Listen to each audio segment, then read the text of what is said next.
Well, let us pivot to a brief bone I have to pick with you from the text. No, Because am I at one point blindsided? you have a character who I assume the character is speaking by proxy for the author, declare that Anne of Green Gables is the greatest redhead in all of literature. And I'm thinking, well, now is this just because it's a sad time when there wasn't a Harry Potter series and the Weasleys didn't exist? Do you really feel that, or did you just feel that that's what the character would say? Well, okay. Let's go. So, as with everything in these historical writings, you have to look at what's available at the time, right? So, I'm thinking I specifically don't say what year it is. It's just World War II era because I don't want to trap myself in all of the dates of when such and such attack happened and this and that, because there is a little bit of war news happening in the background of all of this. And the ENIAC wasn't really revealed until the very end of the war.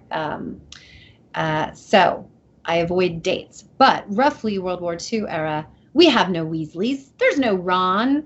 Um, there's no Jenny Weasley. So thinking about, to me, Anne of Green Gables, even though the Weasleys are on the scene, Anne's pretty great. So from my protagonist point of view, my red-haired protagonist point of view, there is no one better than Anne as far as redheads. I just came across. I thought, "Ooh, that's a bold It statement. is a bold statement. Fighting words right there. It's like I think it's like chapter 5. It's Yeah, early.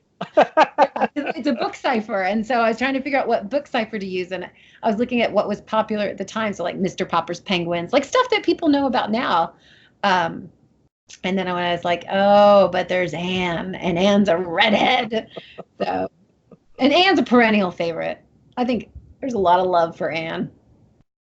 We're talking about the ciphers and the puzzles that they have to figure out. Of course, you as the author have to figure out all that stuff as well. So, how much of your time did you spend just plotting out the puzzles ahead of time of the actual fiction? So, another of the great joys of writing is sitting alone in your room and laughing maniacally out loud when no one's around. I had so much fun with those puzzles because, again, back to like the personal, I grew up a newspaper family. Like nobody worked for newspapers, but I'm very lucky to have grown up in a family of readers. So my parents were always reading, and the newspaper was always on the kitchen table at breakfast. So some mornings I would look at the headlines and stuff, but mostly I would take the funny pages and do the puzzles all while eating breakfast and delaying having to go to school. So I grew up doing ciphers and stuff like that. My kids do Sudoku. I mean, I love puzzles. One of my favorite things is in Harry Potter when Tom Riddle's name is unscrambled, you know.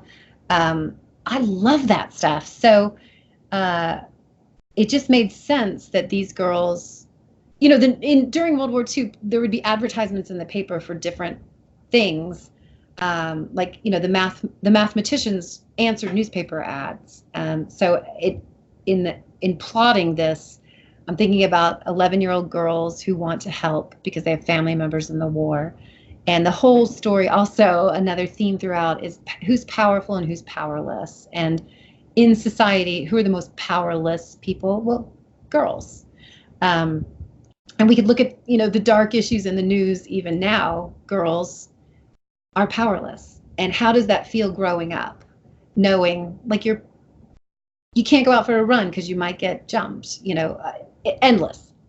So the idea of powerful, powerless is there. So how do these girls who want to do something, because dad's flying in the war as a pilot, another dad is driving an ambulance, another big brother is fighting in the 442nd, the Japanese regiment. What can they do? Well, they're great puzzlers. And there were the people who, you know, joined Bletchley and some of these other, code cracking units started off answering ads for puzzling.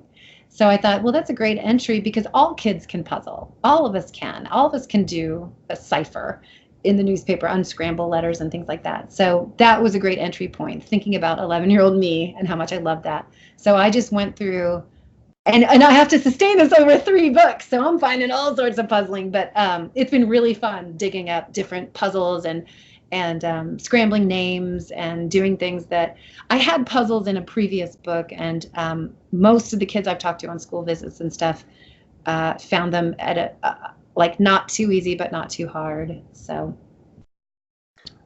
There's I don't know the name, but there was a woman who was jogging and got accosted earlier this week or last week, and she happened to be a UFC fighter, and so there's just photos of the would-be mugger and just how badly he's been beat up and rearranged. Excellent, excellent. See, I hopefully with the book, I want girls to feel like that message of being vulnerable is not always the message. Like you can actually feel powerful, and you can feel like you can fight back and kick back. And I have a daughter and two sons, and at some point I realized I had a daughter who was very sweet and didn't want to upset anything, and I had to actually say to her, you can yell no sometimes. You can yell you can get mad, and you don't always have to appease and be the nice person, because that's what the message we send to girls or whatever. I mean, not to get too heavy with the messaging, but part of this was thinking about, why do we love superheroes?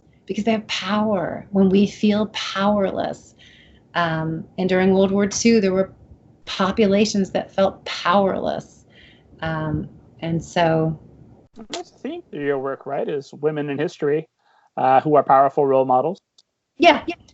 Trying to say that again, thinking back to, my limited perspective of history as a child, thinking, oh, the ladies didn't do anything. Like, it's all dudes. Where are the ladies? And I remember having to fill out a form for summer camp, and it was, who's your idol? And, or not idol, but role model or whatever. And I remember putting Johnny Carson. Well, in all respect to Mr. Carson, he's an all right choice. Yeah, but I remember just, I didn't have any ladies in my mind who were awesome. And even like as a parent, one of my kids had to dress up. I think this is common around the schools, like dress up as somebody from history. And a lot of times it's a president fair. And so the kids all dress up as a president. 50% of the class has no one to dress up as, right?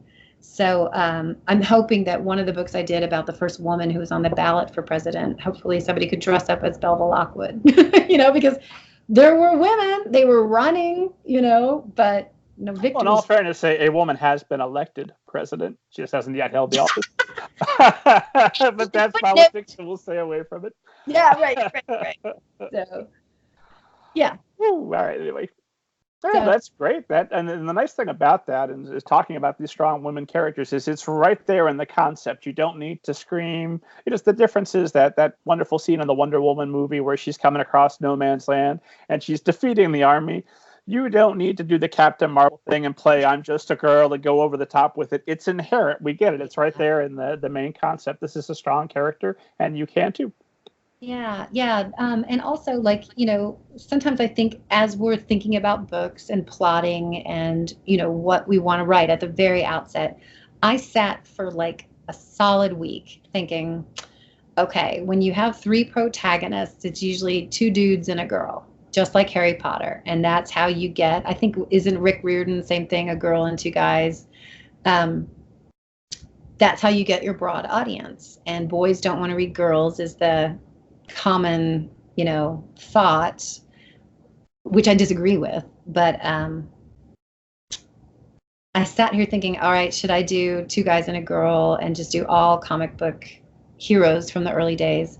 And I was just like, no, I want this to be girls. And especially also circulating in my mind was how some of the action movies right now, when they were making board games, they weren't even making girl figures in the board games. Like Black Widow should have been in like the new Monopoly or whatever. And they weren't even making a girl figure. And I just thought, come on. So I feel like, the world can have a book where there's three girl superheroes, So I did not go with the prevailing wisdom of I could have probably a bigger marketing audience if there were some boys there. But I do feel like, and I did get asked this, maybe I shouldn't even say this. I got asked this on a school visit. A boy raised his hand and said, most of your books have girls. Why don't you have any, why aren't any of your books about boys? And the voice in my head answered, because all of recorded history has been boy.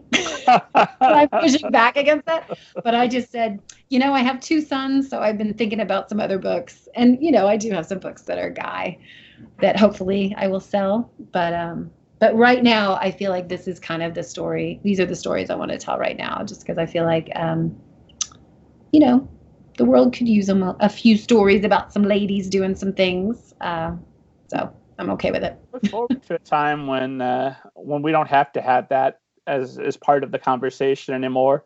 Why are there so many characters of color in the story as opposed to all of our stories have characters of color? All of our stories have women. It's not unusual. This one happens to star 3 women.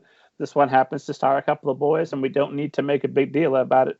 But we're not there yet. We probably won't be there within our lifetimes, but maybe our children or our children's children will live in that world. Right. I have a coming out in the next couple of years.